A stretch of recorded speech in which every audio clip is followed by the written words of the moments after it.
अब यहाँ पर हम इसके कंसिक्वेंसेस को समझते हैं, यानी कि डिसइंटीग्रेशन के क्या परिणाम हमें देखने को मिलते हैं उसको यहाँ पर हम समझते हैं। तो सबसे पहला कंसिक्वेंसेस क्या रहा कि जब यूएसएसआर का डिसइंटीग्रेशन हो जाता है तो इसका सबसे पहला परिणाम ये होता है कि जो कोल्ड वॉर चल रहा होता है उसका अंत हो जाता है, the end of cold war, जो कि मैंने बताया कि 1945 से लेके 1991। अब ये 1991 का वो पीरियड था जब यूएसएसआर का विघटन हो जाता है, उसको ख़त्म कर दिया जाता है और इसी के साथ जो सुपर पावर थी यूएसएसआर वो ख़त्म हो जाती है और यूएसए जो है वो एज अ सुपर पावर निकल कर सामने आता है। यानी अब यहाँ पर जो कोल्ड वॉर है वो ख़त्म हो जाता है। इसके साथ ही साथ क्या परिणाम होता है, जो सोशलिज़म और कैपिटलिज़म इनके बीच की जो लड़ाई चल रही थी, जो आइडियोलॉजिकल डिबेट चल रहा था, जिसमें कैपिटलिज़म जो है वो अमेरिका के साथ था और जो सोशलिज़म था वो जो है वो यूएसएसआर के साथ था। यानी यूएसएसआर के अंदर सोशलिज़म को मानने वाले लोग थे और कैपिटलिज़म जो है वो यूएसए के अंदर था। तो ये जो डिबेट थी ये ख़त्म हो जाता है और सोशलिज़म जो है उसकी हार हो जाती है और कैपिटलिज़म की एक तरीके से जीत हो जाती है। तो ये सोशलिज़म वर्सेस कैपिटलिज़म, इसका भी अंत हो जाता है, कोल्ड वॉर का अंत हो जाता है। इसके साथ ही साथ जो ग्लोबल पावर रिलेशन है वो शिफ्ट हो जाता है। कहाँ से? बाइपोलर वर्ल्ड से। कहाँ से? बाइपोलर जो सिस्टम चल रहा था, जब मैंने स्टार्टिंग में आपको बताया था कि केनेथ वोल्ट जो हैं उन्होंने वर्ल्ड सिस्टम को बहुत अच्छी तरीके से डिफाइन किया और वर्ल्ड को उन्होंने 3 लेवल पर बांटा था। सबसे पहला बाइपोलर वर्ल्ड बताया उन्होंने कि जब पूरी दुनिया जो है उस पर 2 कंट्री से 2 सुपर पावर का जो है वो डोमिनेंस था, यूएसए और यूएसएसआर। और इसके बाद जब यूएसएसआर का अंत हो जाता है 1991 के बाद, इस टाइम पर तो जो ग्लोबल पावर रिलेशन है वो शिफ्ट हो जाते हैं। कहाँ पर? वो शिफ्ट हो जाता है यूनिपोलर वर्ल्ड के अंदर। यानी कि अब दुनिया को केवल एक ही सुपर पावर जो है वो डोमिनेंस करेगा। वो कौन है? वो है आपका यूएसए, यूएसए। अगला पॉइंट क्या था? ये था United State emerged as a sole super power. अब अमेरिका जो है वो पूरे दुनिया में जो है उसकी पावर आती है, उसकी जो मॉडल उसने अपना इकोनॉमिक मॉडल जो अपना रखा था, कैपिटलिस्ट इकोनॉमिक मॉडल जो उन्होंने अपना रखा था, ये पूरी तरीके से डोमिनेंस करने लगा। कहाँ पर? पूरे वर्ल्ड वाइड के अंदर। अब ये ही एक सुपर पावर बनकर सामने आता है। कब? 1991 के बाद। इसके अलावा जो जितने भी इंस्टीट्यूशंस थे इंटरनेशनल, जैसे कि वर्ल्ड बैंक और IMF, इंटरनेशनल मॉनेटरी फंड, ये जो है ये एक की एडवाइज़र के रूप में सामने आए। ये जितनी भी कंट्रीज़ थे उनको ग्लोबली एक तरीके से गाइडेंस देते थे, उनको एडवाइस देते थे। और ये क्या हुआ, इसने पूरी दुनिया की जो इकोनॉमिक पॉलिसी थी उसको सेव किया, क्योंकि ये उन्हीं की हेल्प करते थे जो इनकी बातों को मानते थे और इनका हिस्सा होते थे। यानी कि जो कंट्री जो है वो वर्ल्ड बैंक और IMF के पार्ट होते थे, जो इनके मेंबर होते, उन्हीं की ये हेल्प करते थे। अब जब हेल्प कर रहे हैं तो जाहिर सी बात है इनका कहना भी उस कंट्री को मानना पड़ेगा। तो इसी वजह से इसने जो है वो पूरे वर्ल्ड के अंदर इकोनॉमिक पॉलिसीज़ को शेप में लेके आया कि किस तरीके से इकोनॉमी होनी चाहिए और अपने अकॉर्डिंग चीज़ों को इन्होंने कंट्रीज़ के अंदर लागू किया। इसके अलावा अगला कंसिक्वेंसेस क्या रहा? अगला ये रहा, collapse of the Soviet bloc lead the emergence of several new independent nation. जब ये जो हमारा सोवियत ब्लॉक है, यानी ये जो USSR है, इसका जब विघटन हो जाता है, यानी इसका जो पूरी तरीके से डिसइंटीग्रेशन हो जाता है, तो बहुत सारे नए कंट्रीज़ जो हैं वो एमर्ज होकर पूरी तरीके से इंडिपेंडेंट नेशन के रूप में सामने आते हैं। ये आपको मैप दिख रहा होगा, ये पूरा हमारा USSR था। उसके बाद ये छोटे छोटे जो देश हैं ये एक इंडिपेंडेंट नेशन बनकर सामने आते हैं। हमारे वर्ल्ड मैप के अंदर नए नए जो स्टेट हैं वो निकलकर सामने आते हैं। अब यहाँ पर कुछ पॉइंट्स में अगर बात करें तो ये कुछ पॉइंट्स हैं जिसके कंसिक्वेंसेस रहे डिसइंटीग्रेशन के। सबसे पहला जो रहा वो एंड ऑफ कोल्ड वॉर ख़त्म हो जाता है। इसके साथ ही साथ जो आइडियोलॉजिकल डिबेट थी सोशलिज़म वर्सेस कैपिटलिज़म का, इसका भी अंत हो जाता है। आर्म रेस जो चल रहा था किसके बीच में, सोशलिज्म और कैपिटलिज्म के बीच में, सोशलिज्म में जहाँ यूएसएसआर था, कैपिटलिज्म में वही यूएसए था, इनके बीच में जो आर्म रेस चल रही थी, अपने आप को बहुत ज़्यादा ताकतवर बनाना था इनको, ये जो रेस चल रही थी इसका भी अंत हो जाता है। और अंत होने के साथ साथ ये जो यूएसए है वो एक सोल सुपर पावर, एकमात्र जो सुपर पावर है वो निकल कर सामने आता है, यानी कि यूएसए एक सुपर पावर बन जाता है। साथ ही साथ राइज ऑफ न्यू स्टेट, अब यूएसएसआर का जो विघटन होता है, उसका जो डिसइंटीग्रेशन होता है, इसके बाद इसके साथ बहुत सारे कंट्रीज़ जुड़े थे, इन्होंने अपने आप को इंडिपेंडेंट कर दिया। अब क्या बताया, क्या कंसिक्वेंसेस हुआ कि 15 न्यू कंट्रीज़ जो है वो फॉर्म हुई, जैसे रसिया, कजाकिस्तान, यूक्रेन, ये एक तरीके से इंडिपेंडेंट बॉडी के रूप में सामने आई और इन्हें एक कंट्री के रूप में जो है वो माना गया। इसके साथ ही साथ जो बाल्टिक स्टेट थे उन्होंने नाटो और यूरोपीय यूनियन को भी ज्वाइन कर लिया। इसके अलावा अगला परिणाम जो था वो इकोनॉमिक ट्रांजिशन था, जिसके अंदर पूरी जो यूएसएसआर की जो कंट्रीज़ थी उनको क्या शॉक थेरेपी देखने को मिला। शॉक थेरेपी को आगे हम पढ़ेंगे अच्छी तरीके से। पूरे जो यूएसएसआर था इसका जब डिसइंटीग्रेशन हुआ तो शॉक थेरेपी सामने आई, जिसके अंदर कंट्रीज़ को जो है हाइपर इन्फ्लेशन और पावर्टी बहुत बड़े लेवल पर इनको देखने को मिला।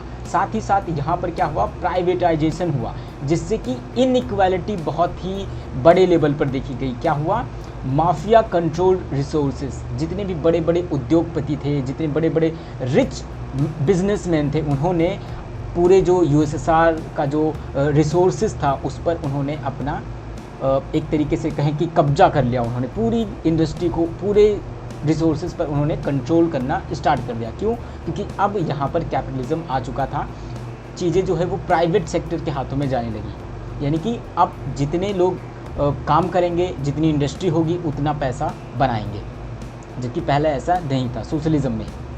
इसके बाद पॉलिटिकल इनस्टेबिलिटी भी देखने को मिला। इसमें क्या हुआ कि एथनिक कॉन्फ्लिक्ट एमर्ज हुए, जैसे चेचन्या, युगोस्लाविया, इनके बीच में वॉर देखने को मिला। बहुत सारी जो एथनिक कॉन्फ्लिक्ट रही वो एमर्ज हुई। इसके अलावा ऑथोरिटेरियन रिजीम जो है वो देखने को मिला, कहाँ पर, तुर्कमेनिस्तान में। तो ये कुल जो पॉलिटिकल इनस्टेबिलिटी थी वो भी हमें इसके अंदर कंसिक्वेंसेस के रूप में हमें देखने को मिलती है। हम आगे बढ़ते हैं। अब हम समझते हैं शॉक थेरेपी, क्योंकि एक्चुअल में ये शॉक थेरेपी क्या था उसको हम समझते हैं कब, पोस्ट कम्युनिस्ट रिजीम्स के अंदर। तो देखो, ये जो शॉक थेरेपी है, the transition from an authoritarian socialist system to a democratic capitalist system in Russia, यानी कि अभी तक हम सोशलिज्म में जी रहे थे, पूरा यूएसएसआर जो है वो एक तरीके से सोशलिस्ट सिस्टम या फिर सोशलिज्म के अंदर दायरे में चेंज हो रहा था, और रातों रात जब सत्ता बदलती है अब ये सोशलिज्म से किस में शिफ्ट हो जाते हैं, डेमोक्रेटिक कैपिटलिस्ट जो सिस्टम होता है, यानी कैपिटलिज्म में जो है वो इनका ट्रांजिशन होता है। तो एक तरीके से इतना भारी बदलाव जो इन पूरी कंट्रीज़ को देखने को मिलता है, इसी को हम शॉक थेरेपी कहते हैं। यानी कि अचानक से रातों रात जो लोग सो रहे थे उनको नहीं पता, कुछ लोगों को तो मालूम भी नहीं चला कि अब हमारे यहाँ से जो है वो सोशलिज्म या सोशलिस्ट सिस्टम जो है वो ख़त्म हो गया। जब उनको मालूम चला कि अरे अब यहाँ पर जो है डेमोक्रेसी आ चुकी है, यहाँ पर जो कैपिटलिज्म है वो आ चुका है, तो इससे क्या हुआ, उनको शॉक लगा एकदम से कि अब क्या हुआ।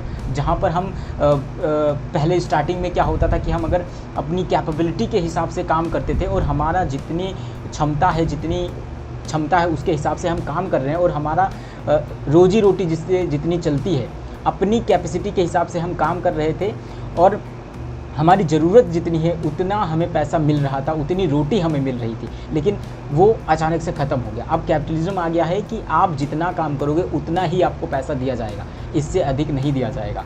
और अगर आप स्किल्ड हैं, आप अगर मेहनत कर रहे हैं तो ही आपको जो है नौकरी मिलेगी, तो ही आपको जो है काम मिलेगा, ताकि आप अपना रोजी रोटी चला सके, आप अपना घर परिवार को संभाल सके। ये डेमोक्रेटिक या फिर कैपिटलिस्ट सिस्टम के अंदर ऐसा होता है, जबकि सोशलिज्म में ऐसा नहीं था। सोशलिज्म में ये था कि आपकी कैपेसिटी जितनी है उतना आप काम करो, आपको खाना पेट भर के मिलेगा। आप इसके अलावा एसेट या फिर आप जो है पैसा जो है वो इकट्ठा नहीं कर सकते, बड़ी बड़ी इंडस्ट्री नहीं होंगी कोई भी, क्यों? क्योंकि सब कुछ स्टेट के हाथ में था, सब कुछ स्टेट देख रहा था, कंट्रोल कर रहा था। अब ये रातों रात बदल चुका है। अब कंट्रीज़ के बीच में जो है वो कैपिटलिस्ट सिस्टम आ चुका है। अब बड़ी बड़ी इंडस्ट्री, जो उद्योग कारखाने होते हैं वो लगाए जाएंगे और उनका एक ऑनर होगा। एक बड़े बड़े जो बिजनेसमैन, ये माफिया होंगे, ये जो है वो चीज़ों को देखेंगे।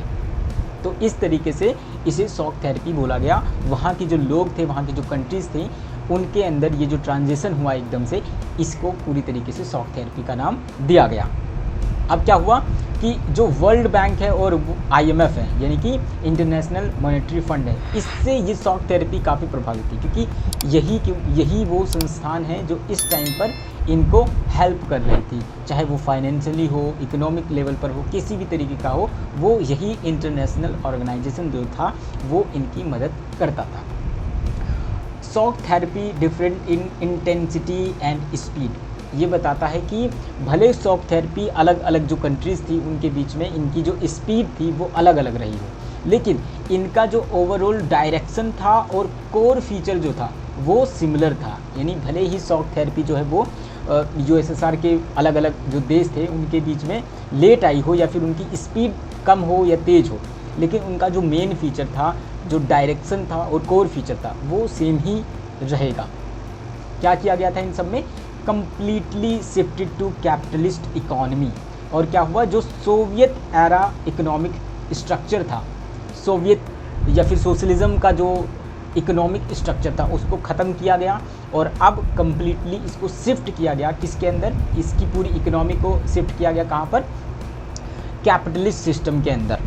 तो ये काफ़ी शॉकिंग था।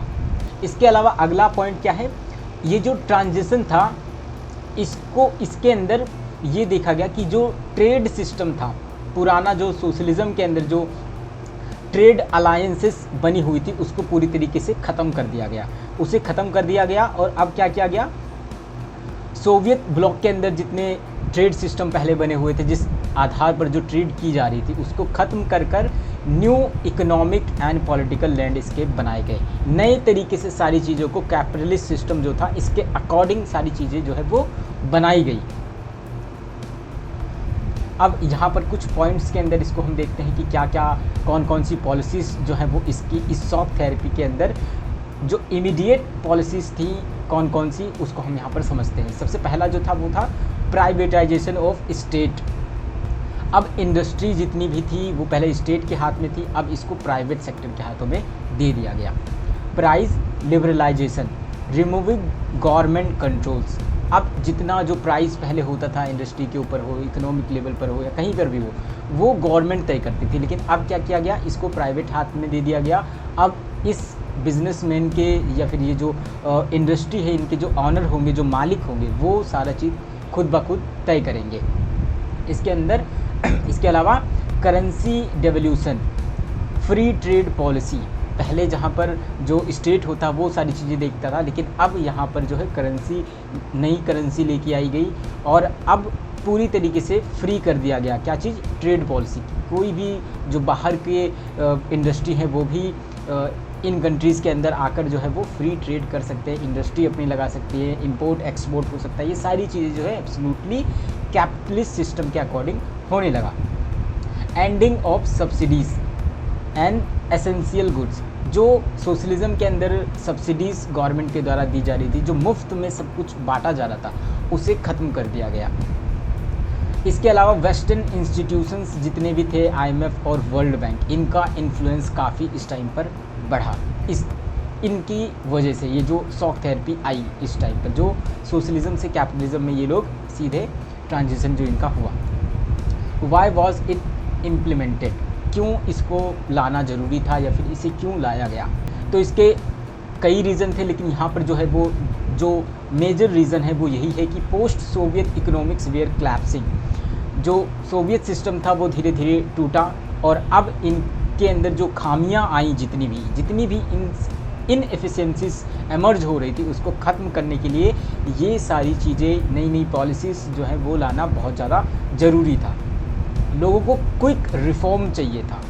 जितने भी अट्रैक्ट फॉरेन इन्वेस्टमेंट होना चाहिए, ये इनको अट्रैक्ट कर रहे थे। इसके अलावा बूस्ट इकोनॉमिक एफिशिएंसी, ये इकोनॉमिक लेवल पर जो जितनी एफिशिएंसी थी उसको ये बूस्ट करना चाहते थे। इसके अलावा ग्लोबल मार्केट ये बढ़ाना चाहते थे। तो ये कुछ शॉक थेरेपी है, शॉक थेरेपी के कुछ पॉइंट्स हैं जिस वजह से जो है वो शॉक थेरेपी यहाँ पर लाई गई थी।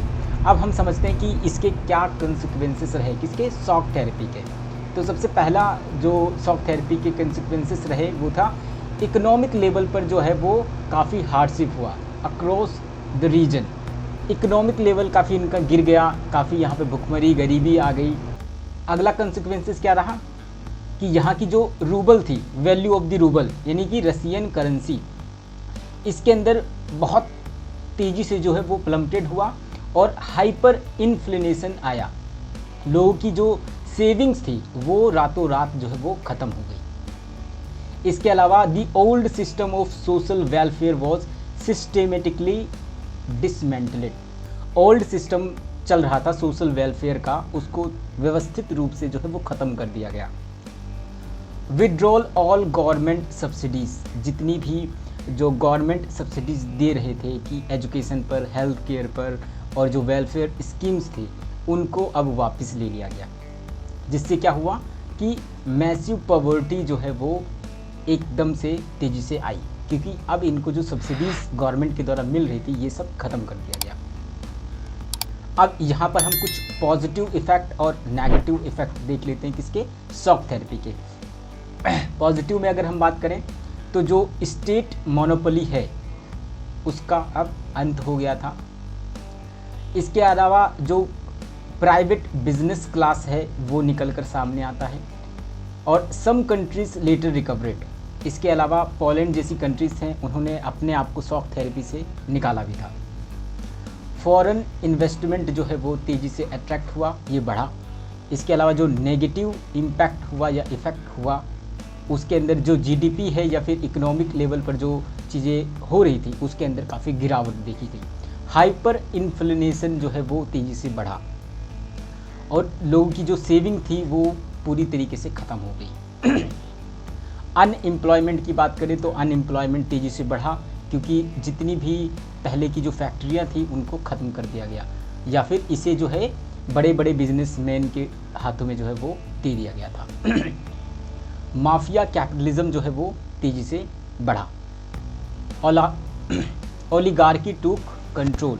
ओलिगार्की कौन से लोग होते हैं, यानी कि जो कुलीन लोग होते हैं, जो अमीर लोग होते हैं, उनको ओलिगार्की कहा जाता है। इनके हाथों में सारा कंट्रोल जो है वो चला गया था।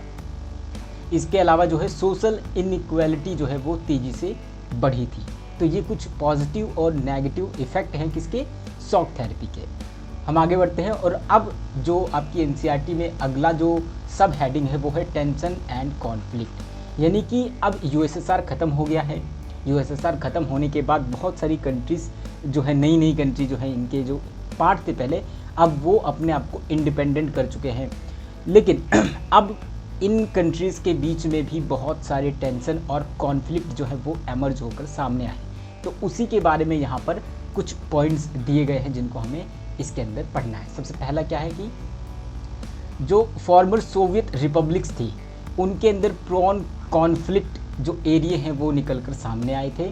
वहाँ पर सिविल वॉर और इंसर्जेंसीज ऐसे मामले जो है वो कॉन्फ्लिक्ट ले रहे थे, वो बन रहे थे, कॉन्फ्लिक्ट के रूप में सामने आ रहे थे। सिविल वॉर और इंसर्जेंसीज जैसे मामले जो है वो देखी गई, जिसमें अगर हम रसिया की बात करें तो रसिया के अंदर ही जो चेचन्या एंड दागिस्तान थे वो वायलेंट सेसेनियस्ट मूवमेंट जो है वो यहाँ पर देखा गया था। किसके यहाँ पर, चेचन्या और दागिस्तान, ये दो थे जहाँ पर जो है वायलेंट तरीके से जो है सेसेनिस्ट मूवमेंट हमें देखने को मिलता है।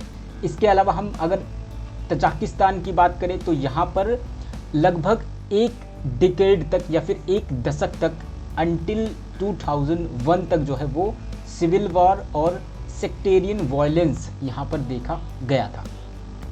सेंट्रल एशिया जो है वो अब क्या बन गया था, वो जोन ऑफ जियोपॉलिटिकल कंपटीशन, इसका वो हिस्सा बन गया था। स्पेशली किसके बीच में, जो फॉरेन पावर्स थे और मल्टीनेशनल ऑयल कंपनीज थी, इनके बीच में ये जियोपॉलिटिकल कंपटीशन का ये पार्ट बन गया था।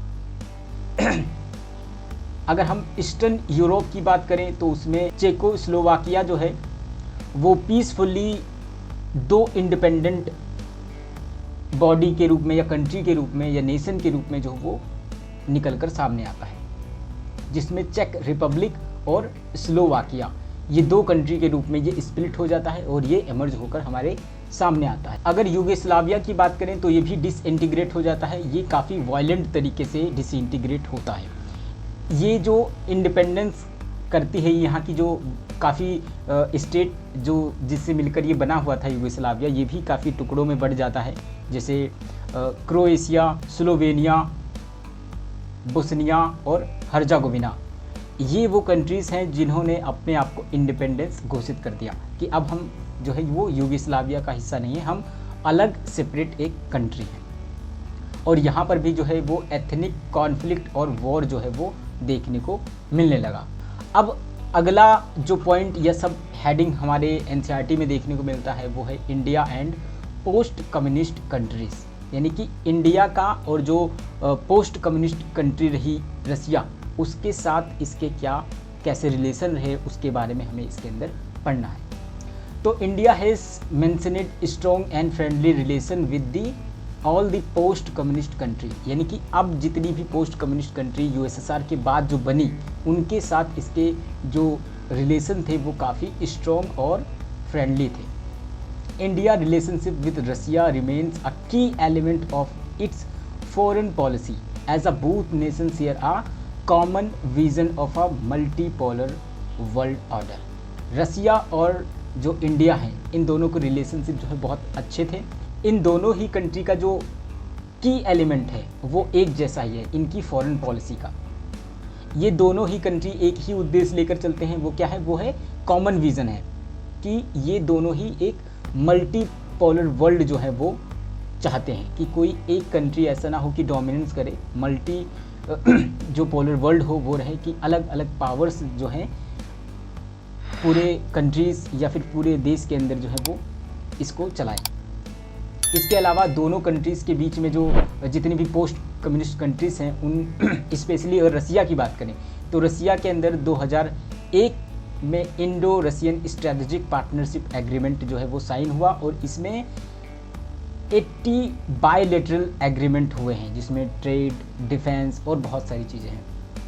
इसके अलावा इंडिया जो है वो बेनिफिट काफ़ी रसिया से उठाता है, यानी जब इसका सपोर्ट मिलता है तो इससे इसको काफ़ी जो है बेनिफिट हुआ है, जिसमें किस किस फील्ड में, कश्मीर के मामले में, कश्मीर का मामला काफ़ी समय से चल रहा था, उन सभी मामलों में जो है वो अगर रसिया है वो इंडिया का सपोर्ट करता है। एनर्जी कोऑपरेशन की बात करें, एक्सेस टू सेंट्रल एशिया, जितने भी अगर हम एक्सेस की बात करें, अगर सेंट्रल एशिया तक पहुंच बनानी हो इंडिया की जो बनी है तो वो मान के चल तो इसके अंदर रसिया का काफ़ी हाथ रहा है। इसके अलावा चाइना के साथ जो बैलेंस है, क्योंकि चाइना हमारा एनिमी है, चाइना के साथ हमारे कितने ही वॉर हुए तो उसके अंदर जो है वो रसिया हमेशा जो है वो इंडिया का सपोर्ट करता है। इससे क्या हुआ, बैलेंस मेंटेन करने में इसको काफ़ी हेल्प हुई है इंडिया की। और ऐसा बिल्कुल भी नहीं कि खाली इंडिया को ही, रसिया और इंडिया का अगर फ्रेंडशिप अच्छा है तो इससे केवल और केवल इंडिया का ही बेनिफिट होगा, इससे रसिया का भी बेनिफिट हुआ है। कैसे, उसको यहाँ पर हम समझते हैं। इंडिया जो है वो सेकंड लार्जेस्ट मार्केट बना है किसका, रसियन आर्म एक्सपोर्ट का। अब ये भले ही रसिया जो है बहुत सारे आर्म बनाए, बहुत ज़्यादा जो हथियार है वो उसको प्रोड्यूस करे, लेकिन इसको खरीदे भी तो कोई, तभी तो इनकी इकोनॉमी स्ट्रॉन्ग होगी। तो इसके लिए मार्केट चाहिए होता है और इंडिया ने इनको मार्केट दिया है। ये इनका सबसे बड़ा जो बेनिफिट है वो रसिया को मिला है। अगर हम देखते हैं अपने बहुत सारे हथियार जो हैं वो हमने रसिया से जो है वो अडॉप्ट किए हैं, वॉर में इसने काफ़ी हेल्प की है हमारी। तो इंडिया और रसिया का जो रिलेशनशिप है वो काफ़ी स्ट्रॉन्ग रहा है। इस तरीके से हमने जो है अपनी एनसीईआरटी का जो सबसे पहला चैप्टर है आपका द एंड ऑफ बाइपोलरिटी, इसको हमने कंप्लीट किया। अब हम जो है अपने नेक्स्ट चैप्टर की तरफ बढ़ेंगे और उसको ही ऐसे ही डिटेल्ड में समझेंगे।